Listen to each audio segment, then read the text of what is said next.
et bienvenue à Dusangili Jambo, émission qui rassemble les diasporas africaines. Je suis votre hôtesse Clarissa et aujourd'hui pour la deuxième de Dusangili Jambo, nous allons discuter de l'intégration et plus particulièrement de l'intégration des diasporas rwandaises. Le Rwandais a la réputation d'être super intégré, de bien s'intégrer dans les communautés dans lesquelles il vit. Et donc aujourd'hui, on va discuter avec nos 4 invités de savoir si le mythe est réel ou pas.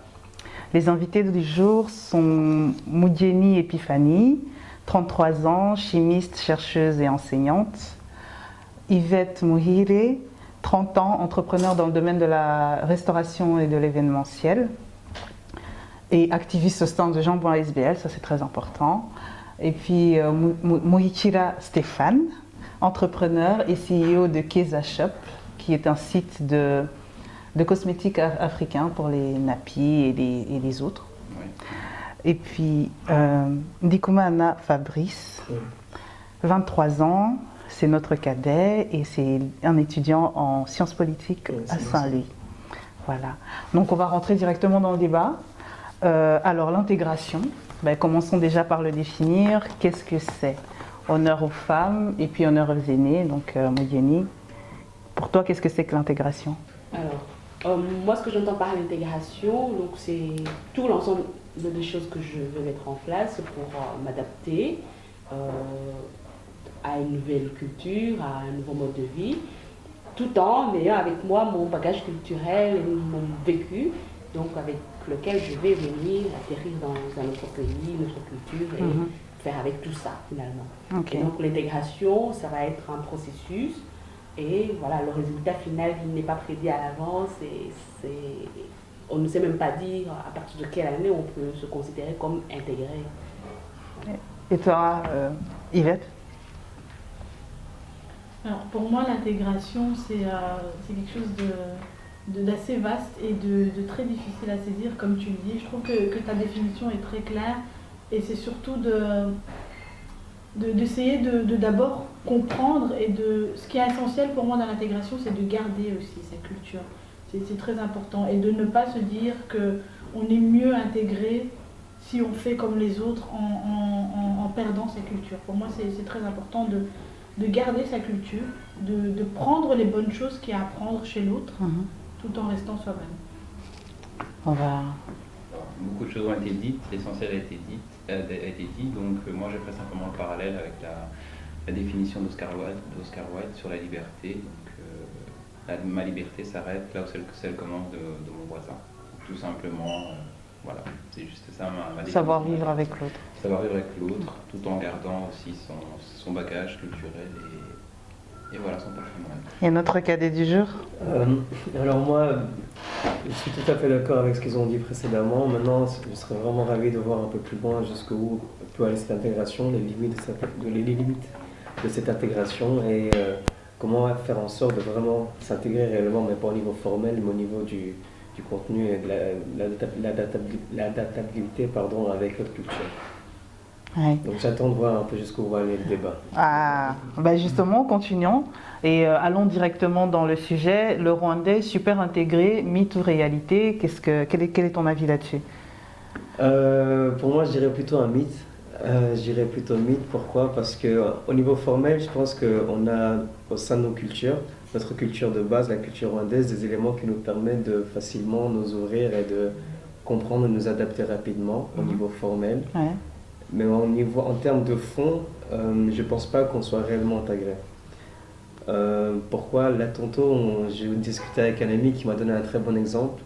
Dans certaines fêtes camerounaises, par exemple, on peut avoir l'occasion de voir plusieurs cultures, nationalités au sein de cette fête-là. Mais par contre, dans la plupart des fêtes rwandaises, il y a exclusivement, pratiquement uniquement des Rwandais. Pourtant, dans leur entourage, je suis sûr qu'ils sont entourés par d'autres nationalités, etc. Donc, je pense que oui, au niveau formel, je pense que oui, on peut très bien intégrer, mais je pense qu'il y a encore un certain filtrage, j'ai l'impression. Il y a une limite à notre intégration. Oui, c'est ça. Yvette? Moi, j'ai juste une question pour Fabrice, enfin voilà, pour tout le monde d'ailleurs. C'est est-ce que le fait de n'avoir que des Rwandais ou de ne rester qu'entre nous à certains moments, est-ce que ça fait de nous des personnes moins intégrées et est-ce que c'est mal? Pourquoi est-ce que ça devrait être mal de se replier quand c'est nécessaire vers sa propre communauté? Pour moi, je ne pense pas que ça soit mal. Je ne sais pas si c'est quelque chose que tu vois comme quelque chose de péjoratif ou pas. Ben, on va plutôt demander à Stéphane de répondre à cette Je question. suis tout à fait d'accord avec Fabrice. Mal, on ne peut pas dire que ce soit mal. Mais avec cette définition-là qu'on fait de l'intégration, on ne peut pas dire que le Rwandais est particulièrement intégré, dans ce sens-là. Après, bien sûr que non, c'est pas une mauvaise chose. On aime tous se retrouver entre personnes avec qui on a plus d'affinité, ça c'est inévitable. Mais de là à dire que, que le Rwandais est intégré ou s'intègre plus que certaines autres communautés, donc je dirais que non. Mais de là à dire que c'est mal, non, c'est pas mal. Moi ici, on est en train de parler du mot intégration. C'est vrai, on a essayé d'en dégager une définition telle que nous on l'entend, mais je me dis peut-être qu'il faudrait s'asseoir à un moment et dire en fait les critères, vraiment de faire toute une liste de critères et de dire voilà, l'intégration c'est s'intégrer par rapport à une culture d'accueil par exemple. De dire voilà, la culture d'accueil c'est la culture des Belges, flamands ou wallons ou bruxellois. Et de dire, ok, est-ce que lorsque je suis avec un bruxellois, j'exerce ma liberté et je n'entrave pas la liberté de l'autre? Et est-ce que je suis intégrée professionnellement? Est-ce que ça veut dire, si un flamand m'invite chez lui, je ne vais pas avoir des réticences culturelles d'aller chez lui? Et lui, s'il m'invite chez moi, est-ce que j'aurais envie d'aller chez lui? Moi, je pense que l'intégration peut se questionner de cette façon-là. Et puis alors, le fait de voir à un moment des fêtes, par exemple des fêtes rwandaises, justement, comme les mariages, généralement, c'est des fêtes qui se font avec les traditions rwandaises, où les gens ont peut-être envie de se retrouver entre les gens de même culture. Et même si je pense que ce serait un bon moyen aussi, justement, de faire découvrir sa culture à d'autres personnes. Ça, c'est une autre question. Mais pour moi, disons, lorsque j'essaie de regarder dans la majorité des gens que je connais, les critères que je pourrais dire qui viennent a priori, ce serait est-ce que tout le monde a réussi à trouver un travail? Est-ce que tout le monde a appris à parler la langue? Donc pour toi, le Rwandais est assez intégré? Pour moi, je trouve qu'on s'intègre relativement bien et que justement, par exemple, de dire en termes de liberté, est-ce que la criminalité, est-ce qu'elle est fort focalisée au sein de la communauté rwandaise? Moi, je dirais pas spécialement, en tout cas pas plus que dans d'autres communautés. Et donc, on pourrait dire, voilà, on est relativement bien intégré. Et quel serait le prix de cette intégration pour toi? Le prix de... Oui, qu'est-ce qu'on prend de l'autre et qu'est-ce qu'on donne à l'autre? Parce que l'intégration, c'est aussi un échange. Donc, alors oui. Tu peux revenir sur... Mais ça va, je rebondis en même temps. Ouais. Non, premièrement, je pense qu'il n'y a aucun problème effectivement à être entre nous. Donc, je l'ai évoqué tout à l'heure. Je ne dis pas que c'est une mauvaise chose. Maintenant, c'est vrai que quand on observe comme ça, de manière factuelle, quand on observe effectivement, je suis d'accord quand on dit que le Rwandais est intégré.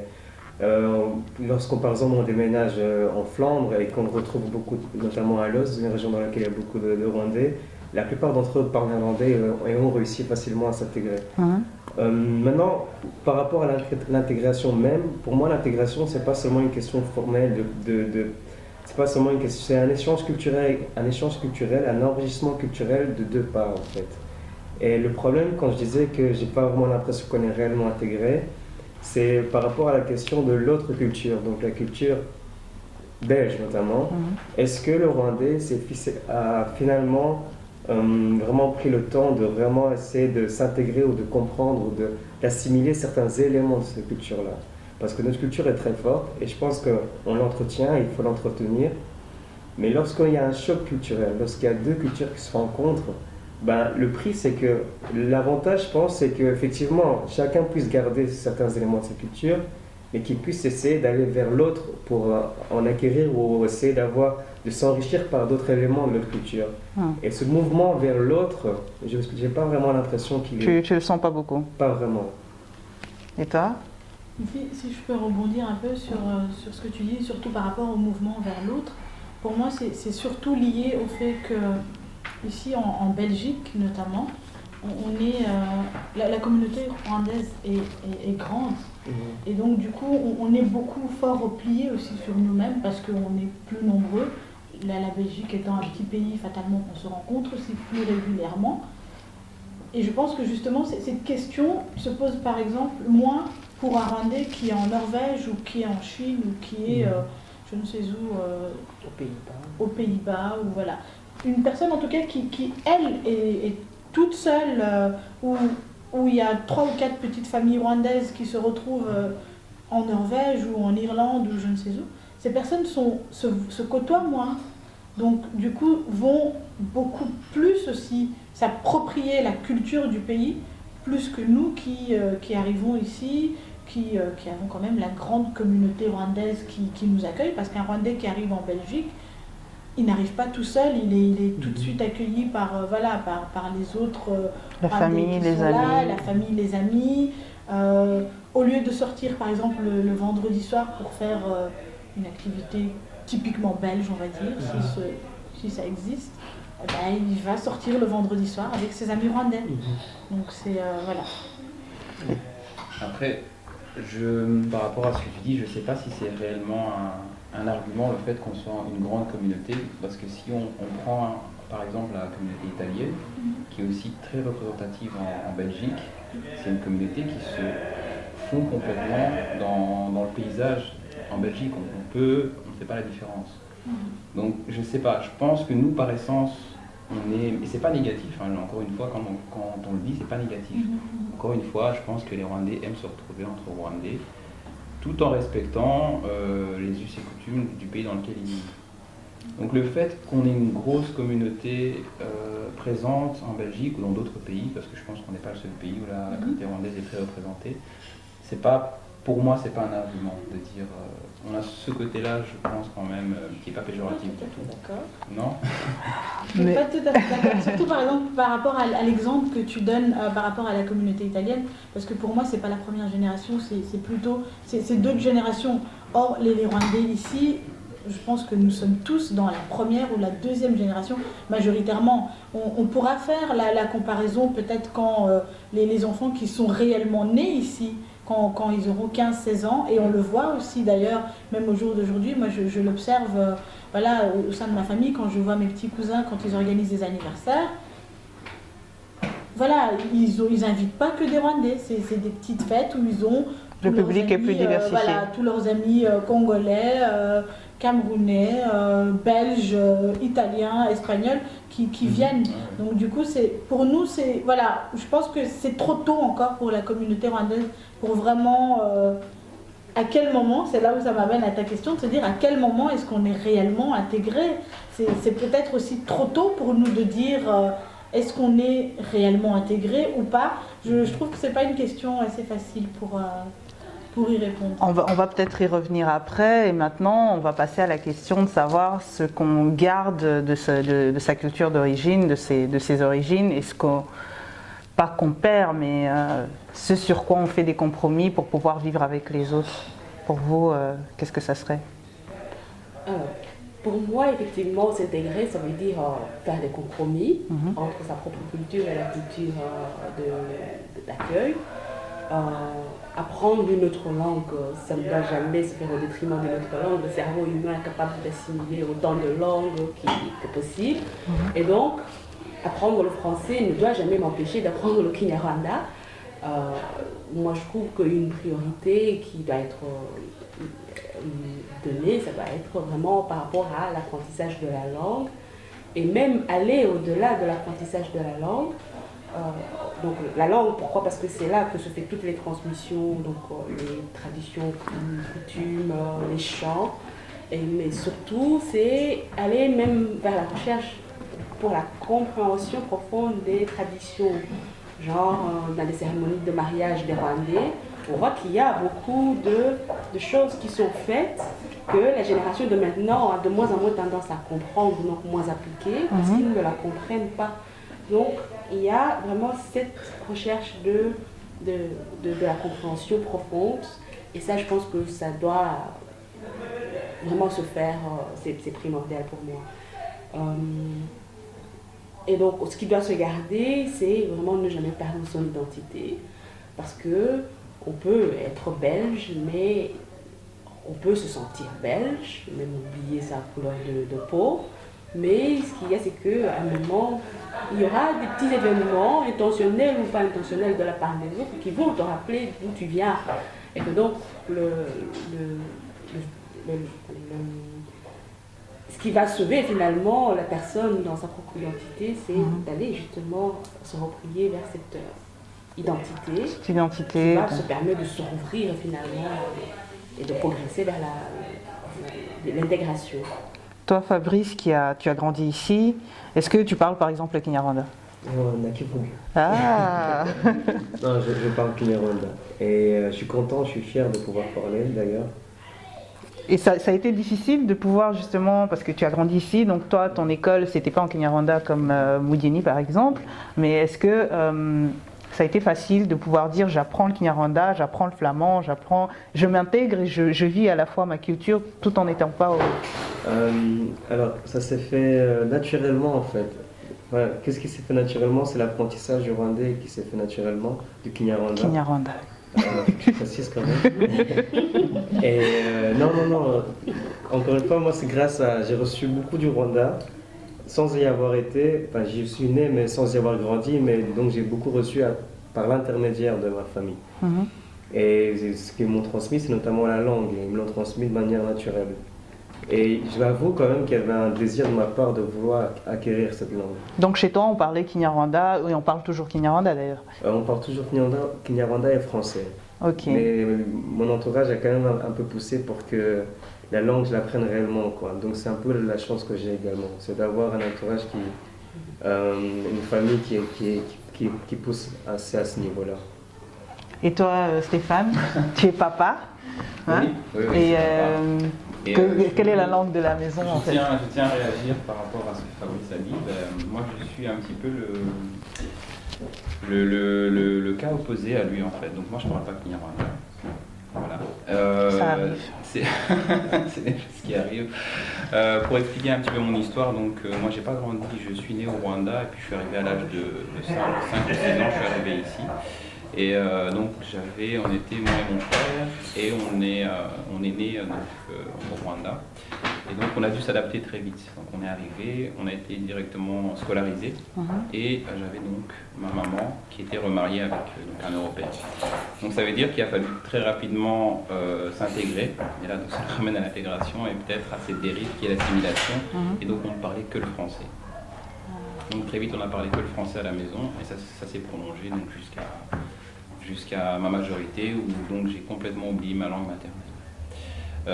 C'est quelque chose que je déplore parce que ça met quand même une certaine frontière entre les gens de ma communauté et moi. Mais pour autant, je ne suis pas déséquilibré ou je ne suis pas en rébellion ou quoi que ce soit. Donc effectivement, ça se discute un petit peu, mais ça nous ramène à ce qu'on disait tout à l'heure, l'intégration c'est quelque chose de personnel et chacun a son histoire et sa façon de s'intégrer. Moi, j'ai la chance d'avoir dans mon entourage des amis proches, togolais, congolais, des métis, portugais, enfin, beaucoup de communautés, et ça, c'est une richesse. À défaut de ça, j'ai beaucoup d'amis rwandais qui, eux, n'ont que des amis rwandais. Donc, encore une fois, c'est quelque chose de personnel par rapport à son histoire et à la façon dont on veut s'intégrer à son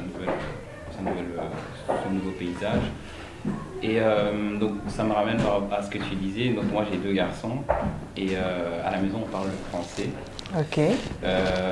Ma femme est néerlandophone, donc on parle le français. Elle est aussi d'origine rwandaise? Elle est aussi d'origine rwandaise. Oh, d'accord. Elle parle le Kinyarwanda. D'accord. Et j'ai envie que mes enfants parlent le Kinyarwanda. Donc ça c'est. Donc tu vas apprendre avec eux donc, en moi fait. je vais apprendre avec eux, bien sûr. Et donc voilà, c'est quelque chose de très très important pour moi. Est-ce qu'un de tes enfants parle déjà? Non, le plus grand a 4 ans, mais il parle avec sa grand-mère parce que sa grand-mère ne parle que le Kinyarwanda. Donc il est déjà en train de... Il est déjà en train d'apprendre. Ok. Et Yvette, Toi, tu vas te marier, tu vas avoir des enfants. Qu'est-ce que tu prévois pour eux? C'est quoi le programme? Bon, d'abord, je vais peut-être répondre à la question, surtout qu'est-ce qu'il faut garder de sa culture et rebondir sur ce que tu dis. Donc pour moi, ce qu'il faut surtout garder, je pense que c'est ce qui a beaucoup été dit, quand on a la chance, quand on a l'opportunité de pouvoir garder en tout cas sa langue, c'est quelque chose qu'il faut faire. Parce que ça permet d'avoir un peu, de garder un peu du Rwanda en soi en fait, par la langue. Et voilà, et alors ça dérive aussi sur la culture. Voilà. Donc pour moi, c'est ça. Donc effectivement, je vais me marier.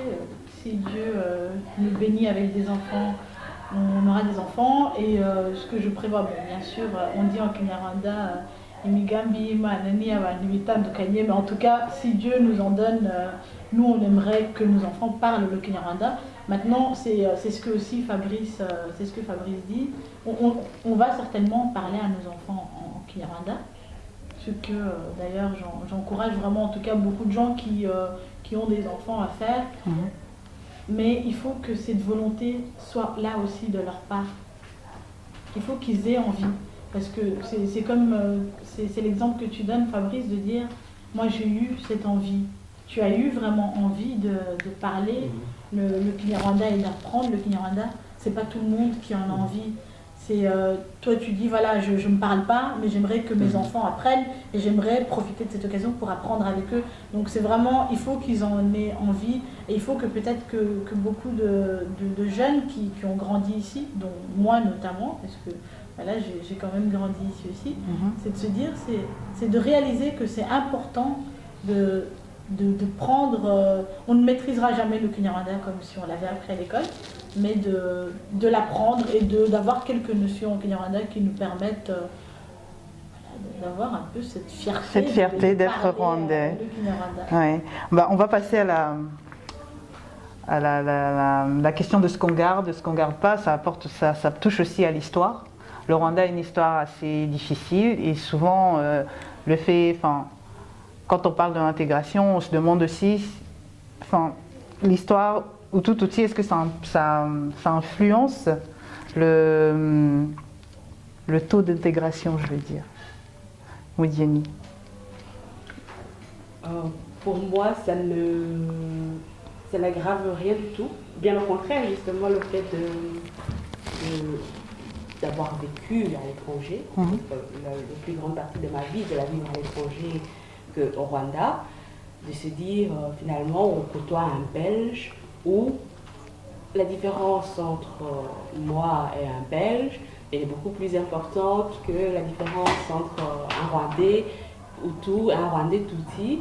Et finalement, je pense que justement cette recherche d'intégration, de s'adapter à l'autre, ça devrait nous servir de leçon pour dire qu'on devrait pouvoir s'intégrer l'un à l'autre, d'autant plus qu'on parle la même langue, donc la marge d'intégration l'un vers l'autre est beaucoup plus petite en principe entre les Rwandais. Et que donc cette discrimination qui se fait entre nous Rwandais, elle doit disparaître. Et qu'une des leçons peut venir justement de cette vie à l'étranger. Stéphane. Oui, elle peut disparaître, mais pour autant, est-ce qu'elle n'existe pas, cette discrimination-là? Elle existe. Lorsque je dis qu'elle doit disparaître, c'est qu'elle existe. Oui, mais justement, c'est aller identifier pourquoi elle existe et qu'est-ce qui fait qu'elle existe et quels sont les blocages justement pour la faire disparaître. Et finalement, de dire, on décide qu'elle n'existera plus. Je pense que c'est une question de dire pourquoi en fait. Voilà. Pour moi, ce que tu dis, la barrière devrait être plus mince et est beaucoup plus mince parce que le Hutu et le Tutsi et le Twa, qu'on a souvent tendance à oublier, c'est des Rwandais qui parlent Kinyarwanda, qui ont quand même vraiment une grande partie, en tout cas culturelle, commune. Et pour moi, ce qui fait justement cette différence, et c'est là où on a souvent tendance à se tromper, c'est politique. C'est purement politique. Donc ce n'est pas culturel, ce n'est pas du racisme entre guillemets, c'est des enjeux politiques qui parfois malheureusement on rentre là-dedans sans trop savoir, sans trop maîtriser, et beaucoup de gens se trouvent cloisonnés dans des cases. ethniques, alors que c'est un problème politique. C'est un problème politique, donc voilà. Et toi? Et surtout, on se rend compte que quand on est à l'étranger, ce cloisonnement, il n'existe plus, il disparaît, tu es casé dans d'autres cases que tu n'as pas nécessairement choisi, dont tu ne maîtrises même pas. Parce que là, on peut dire africain, mais africain, c'est 53 pays. Donc, il faut diviser cette petite case d'Africains en 53. Et voilà, quoi, ça devient totalement ridicule à un moment. Quoi. Et toi, Fabrice, justement, ce background, cette histoire, cette différenciation qu'on a fait entre Hutu Tutsi, comment toi, tu l'as vécu tout au long de ton intégration en Belgique? Mais j'y pense ces derniers temps en plus. Moi, je trouve que ça serait dommage, par exemple, de faire l'éloge de l'ouverture vers l'autre, parce que l'intégration demande un certain mouvement vers l'autre, de faire l'éloge de l'ouverture de la diversité, etc. Donc, un Rwandais, une jeunesse rwandaise qui fait l'éloge de la diversité, par exemple, mais pourtant, qui est d'une certaine manière encore un petit peu fermée avec un Hutu, un Tutsi ou un Twa. Là, il y a un problème de contradiction et un problème de cohérence, je trouve. Et effectivement, pour moi, il faudrait être prêt à aller plus loin, quoi, à aller effectivement pouvoir aller au-delà et dépasser le background. Parce que nos différences, les différences qu'on retrouve un peu partout, c'est des richesses. Alors pourquoi est-ce que les différences qu'on retrouve au sein du peuple rwandais, pourquoi est-ce qu'on n'est pas vues également comme des richesses? Même si dans le passé, à cause de la politique et des enjeux qu'on connaît, ça a été disqualifié, mais aujourd'hui, il faudrait, je pense, être capable de dépasser un petit peu le côté politique et les enjeux historiques et se dire que nos différences, ou tout de toi, c'est également des questions, c'est des richesses, et donc changer l'état d'esprit, la perception qu'on a de nos différences, pour pouvoir justement faire le pas vers l'autre, quoi. Je pense. Je suis d'accord avec toi. Et pour répondre à ta question, en fait, moi j'ai une histoire vraiment particulière. Il faudrait peut-être une émission pour toute une émission. C'est une idée. Moi j'ai vraiment eu, et ça nous ramène à ce qu'on disait, au fait que les Rwandais on se cloisonne un petit peu. Moi j'ai vécu vraiment, j'ai été assimilé en fait à la Belgique. Donc du coup, c'est ce côté où justement il pouvait y avoir des cloisonnements entre Hutu, Tutsi et toi. Moi, je ne connais pas ça. Moi, jusqu'à mes 25 ans, 24 ans, je ne savais pas faire la différence entre un Hutu et un Tutsi. Justement parce que ma maman nous avait fait bien comprendre qu'on était Rwandais, on était Africains, mais il n'y avait aucune différence entre tout ça. Et donc, la dérive aussi qu'il peut y avoir par rapport à ce qu'on disait, par rapport au fait que les Rwandais ne se mélangent pas, ils s'intègrent mais ils ne se mélangent pas, c'est justement ce genre de querelles entre guillemets qui sont préservées à travers ça. Parce qu'à partir du moment où on vient et on s'intègre pleinement à son milieu, son background, comme tu disais, on le laisse derrière soi. Donc moi je ne l'ai pas vécu. Et je pense que les gens qui ont des enfants qui sont nés ici, c'est une bonne chose effectivement de continuer à parler la langue, de leur expliquer les différences qu'il peut y avoir, mais bien laisser ces choses-là derrière nous, laisser ces choses-là en dehors de leurs nouvelles, parce qu'il ne faut pas se mentir, hein, ces enfants vont naître en Europe, vont naître en Belgique, et devront trouver l'équilibre entre leur passé, leur patrimoine et leur vie à venir. Donc on leur fait savoir l'histoire qu'ils ont, mais...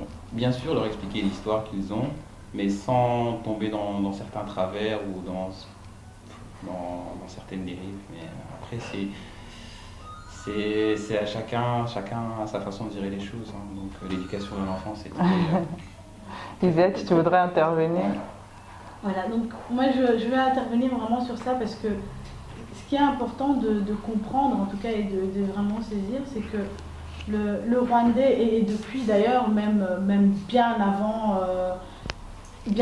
qu'on quitte le pays, bien avant 94, les Rwandais, les Hutus, les Tutsis et les Twa, ils avaient ils vivaient quand même en harmonie. Il y a des personnes qui se mariaient entre elles, qui étaient heureuses et qui élevaient des enfants d'ethnies différentes. Donc ici, le fait qu'on en fait un big deal, si je peux dire ça comme ça, c'est des enjeux politiques qui qui dépasse, je veux dire, moi ou toi ou la personne lambda, c'est que quelque part, ça profite à certaines personnes, ça profite aux politiques de créer justement ces petits cloisonnements et de faire en sorte qu'on ne s'entende pas. Et pour moi, je pense que comme tu dis, c'est très important d'élever ces enfants et de parler du Rwanda, parce que c'est quand même notre pays, de parler de l'histoire du Rwanda et de raconter vraiment, parce qu'après si on va sur les vérités, il y a 10 000 vérités aussi sur le Rwanda, ouais. Mais en tout cas d'essayer au maximum de transmettre en tout cas la vérité à ses enfants, mais ce qui est pour moi aussi très important, c'est de comprendre qu'il n'y a pas de Hutu mauvais, il n'y a pas de Tutsi mauvais, il n'y a pas de toi mauvais, c'est l'individu. Donc tu peux être Tutsi et être mauvais, tu peux être Hutu et être mauvais. C'est pas ethnique, ce n'est pas ethnique, c'est quelque chose d'individuel. C'est l'humain, comme on a des Espagnols qui sont mauvais, comme on a des Italiens ou des Allemands qui sont mauvais, et des qui sont bons. Donc c'est vraiment humain, et c'est dans cette haine qu'il ne faut pas tomber, mais le fait de transmettre à son enfant et de lui apprendre sa culture et de lui dire tu es Hutu ou tu es Tutsi ou tu es toi, pour moi je vois pas de... Il n'y a pas de mal à ça. Modieni. Moi je me sens comme une citoyenne du monde en fait, et que je me sens belge par la nationalité, par de fait en fait. Oui. D'origine rwandaise et de culture plutôt rwandaise. Je me définis vraiment comme quelqu'un de culture rwandaise, mais qui a cette capacité à s'adapter à d'autres cultures justement. Et que donc, une des choses qui m'aide, c'est, quand j'ai un questionnement, c'est de vraiment me replier sur ma propre culture pour aller toujours rechercher cette façon de m'en sortir, mais en étant vraiment une personne d'origine africaine qui affronte le monde finalement. Parce qu'on parle de la culture rwandaise, c'est une culture qui évolue énormément aussi. Voilà, si par exemple on va au Rwanda, on se rend compte que la culture rwandaise, on la cherche parfois, on ne la trouve pas. Entre ce qu'on connaissait, ce qui existe maintenant. Voilà, on doit la chercher énormément aussi.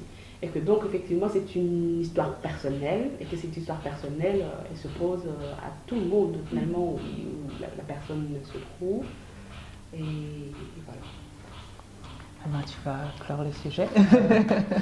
La question, c'est comment est-ce que je me sens? Oui, belge ou rwandaise?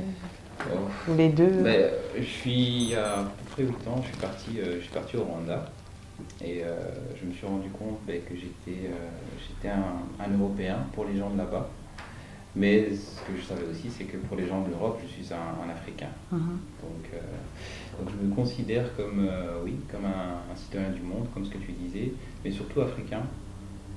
Donc la culture rwandaise fait partie de moi. Donc on s'est marié traditionnellement avec ma femme. Donc on a suivi tous les préceptes. Mais vraiment, de là à dire que je me sens... Enfin, je me limite pas en fait. Je me sens citoyen du monde et un Africain. Donc, et c'est ce que je veux aussi donner à mes enfants comme éducation. Vous êtes rwandais, vos deux parents sont rwandais, mais avant toute chose, vous êtes déjà des personnes libres, vous serez ce que vous voulez être. Et donc voilà, par rapport à... Je ne vais pas relancer le débat, mais par rapport à ce qu'on disait, que le Rwandais n'est pas intégré, qu'il a tendance parfois à se cloisonner dans des petits, comme dans des événements, etc. etc. Je pense que les dérives de ça, c'est justement que les problèmes et les soucis qu'on a eu en Afrique par le passé, au Rwanda, on les transpose et on les amène ici en Belgique. Donc justement, ce qu'il faudrait, ce que tu disais, c'est éduquer nos enfants pour qu'ils puissent s'ouvrir justement à d'autres communautés et vraiment s'intégrer. Sans s'assimiler, mais s'intégrer. Donc, voilà. Ah ben merci, c'est une très belle conclusion. Merci en tout cas d'être venu. Nous espérons que vous êtes plu, que vous avez pu dire tout ce que vous avez pensé, tout ce que vous pensez, pardon. C'est le cas, j'espère quand même. Parce que... Oui, c'est le cas. Et nous remercions également le restaurant Le Pélisson qui a bien voulu nous recevoir dans ce bel espace. et à bientôt. Doussangili Jambo, le pouvoir des mots. Merci.